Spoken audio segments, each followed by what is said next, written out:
Bonjour à tous, c'est l'ami du doc. Bienvenue dans cette nouvelle vidéo. On a vu ensemble la dernière fois comment faire son inscription auprès de l'URSSAF. Aujourd'hui, on va voir ensemble comment faire son inscription auprès de la CPAM pour les professionnels de santé. Qu'est-ce que la CPAM pour les pros? La CPAM, comme tout le monde le sait, c'est la caisse primaire d'assurance maladie. Je pense qu'il n'y a pas besoin de présenter plus cet organisme que tout le monde connaît. Ce qu'il faut savoir, c'est que quand vous étiez interne, vous étiez considéré comme salarié et votre affiliation à la CPAM, elle était gérée par votre employeur, vous n'aviez aucune démarche à faire. De même, les cotisations que vous payez, elles étaient directement prélevées sur votre salaire. Là, en tant que médecin libéral, vous avez une affiliation qui est obligatoire. Donc, vous allez devoir vous inscrire sur le site de la CPAM. Quels seront les prérequis pour faire sa demande d'inscription à la CPAM? C'est assez simple, vous allez avoir besoin d'une licence de remplacement valide. Donc là, je vous invite à aller voir la vidéo sur comment obtenir sa licence de remplacement si vous ne l'avez pas encore vue. Et également être inscrit auprès de l'URSSAF. Là encore, je vous invite à aller voir la vidéo sur l'inscription auprès de l'URSSAF. Comme je vous l'ai dit, cette inscription elle est obligatoire et ça dès le début de vos remplacements. Donc, où faire sa demande et quelles seront les pièces à fournir? Donc là, la demande d'inscription, elle va se faire sur le site de la CPAM. Je vous ai mis le lien en description et on va s'y rendre tout à l'heure ensemble. Les documents qu'on va avoir besoin sont une carte vitale pour le numéro de sécurité sociale, une copie de notre carte d'identité, une licence de remplacement qui est valide et enfin une adresse email valide. Donc la demande d'affiliation à la CPAM, il faut savoir qu'il y a deux façons de faire sa demande. Soit une façon qui est totalement dématérialisée et en ligne sur le site de la CPAM. L'accès aux services dématérialisés, elle dépend vraiment de votre caisse. Selon là où vous vous trouvez, selon le département, ce service est disponible ou non. Si ce service n'est pas disponible, vous avez la possibilité de prendre contact directement avec votre CPAM, soit par mail, soit par téléphone.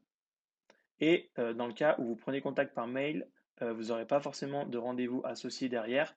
Vous verrez que tout à l'heure, quand on va se rendre sur le site de la CPAM, pour la démarche en ligne, il y a une prise de rendez-vous qui est obligatoire. Donc là, je vous ai mis une petite capture d'écran sur la page où on va se rendre tout à l'heure. On aura ici la démarche en ligne et en bas, donc si la démarche en ligne ne fonctionne pas, soit l'email de votre caisse primaire d'assurance maladie, donc ici c'est celle du Rhône, ou le numéro de téléphone. Donc là, on va se rendre ensemble sur le site de la CPAM. Donc quand vous êtes sur le site de la CPAM, on va vous demander ici de renseigner votre code postal. Donc là, on va mettre par exemple celui de la Marne. Une fois que vous avez renseigné votre code postal, vous avez en haut à gauche un onglet qui s'appelle Professionnel de santé. Donc dans cet onglet, on va venir sélectionner médecin et vous allez atterrir du coup sur la page pour les médecins. Vous avez ici ensuite un autre onglet qui est votre exercice. Quand vous cliquez sur cet onglet, vous avez ici vie du cabinet et dans la partie vie du cabinet, on va retrouver les remplacements. Donc on clique dessus, on atterrit sur cette page-là avec différents cas possibles. Soit vous êtes étudiant en médecine et faites des remplacements, soit le cas qui nous intéresse à nous, vous êtes médecin et faites des remplacements. Donc dans cette partie, on va trouver un onglet qui s'appelle Enregistrement auprès de l'assurance maladie. On vient dérouler l'onglet et là, on va nous expliquer comment faire notre enregistrement auprès de l'assurance maladie. On vous rappelle ici également que cette inscription, elle est obligatoire. Ensuite, vous venez cliquer ici sur l'onglet Contact et ça va nous amener à cette page-là. Il y a un deuxième moyen d'arriver à cette page-là qui est plus rapide. Donc, si on revient sur l'onglet Médecin, vous avez ici un menu déroulant, une petite liste dans laquelle on va retrouver une rubrique Contact. Donc, si vous cliquez dessus, on ratterrit en fait directement là où on était juste avant. Donc, on va ensuite ouvrir la partie Votre installation, remplacement et changement de situation. Et vous sélectionnez ensuite vos remplacements. Donc là, on atterrit sur la page que je vous ai mis tout à l'heure en capture d'écran, où on retrouve la partie pour effectuer la démarche en ligne et les coordonnées de votre caisse primaire d'assurance maladie. Ici, c'était celle de la Marne. Donc on retrouve l'email pour la caisse primaire d'assurance maladie de la Marne et son numéro de téléphone ainsi que ses horaires. Attention, c'est pas parce que la démarche en ligne ici, elle est disponible qu'elle fonctionne. Il se peut que malgré que le service soit accessible, on va le voir, vous pouvez avoir un message d'erreur qui apparaît qui vous dit que ce service n'est pas disponible pour votre caisse. Voyons ensemble ce qui se passe quand on clique sur accéder au service. Donc là, on nous demande ensuite si on est thésé ou non thésé. On va prendre l'exemple de non thésé. Ici, on est bien donc sur remplacement non taisé et on va préparer notre inscription. Donc, on nous rappelle ici les démarches au préalable à réaliser avant de faire cette demande d'inscription. Donc ça, nous, c'est déjà fait, donc on va basculer directement sur la partie 2 et on va démarrer le formulaire pour s'inscrire. Donc on est bien remplaçant non taisé et sur la partie création du dossier.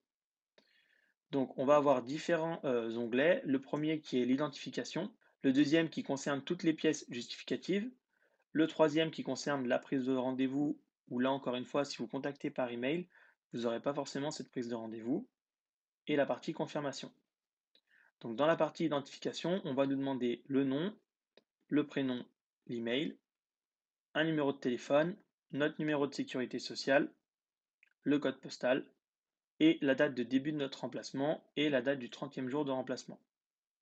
Là, il se peut que quand vous fassiez suivant, vous ayez un message d'erreur au niveau du code postal, puisque comme je vous ai dit, il se peut que le service ne soit pas disponible dans votre caisse. Donc vous aurez un message qui vous indiquera que ce service n'est pas disponible pour votre caisse. Dans ce cas, il faut contacter par email votre assurance maladie et eux, ils vous fourniront les documents qui seront à compléter et à retourner. Donc, comme je viens de vous le dire, si vous faites une demande d'affiliation par mail, la caisse d'assurance maladie vous enverra les documents à compléter et à retourner ensuite par mail. Et encore une fois, vous n'aurez pas forcément de rendez-vous avec l'assurance maladie. Donc, quels seront le paiement de vos cotisations pour la CPAM? Donc, les paiements de cotisation pour la CPAM, il faut savoir que vous n'en avez pas, dans le sens où, en fait, elles sont déjà intégrées quand vous payez l'URSSAF. Donc, vous n'aurez pas de cotisation à payer via la CPAM. Voilà, c'était l'ami du doc. J'espère que la vidéo vous a plu. N'hésitez pas à vous abonner. Moi, je vous dis à bientôt pour une nouvelle vidéo.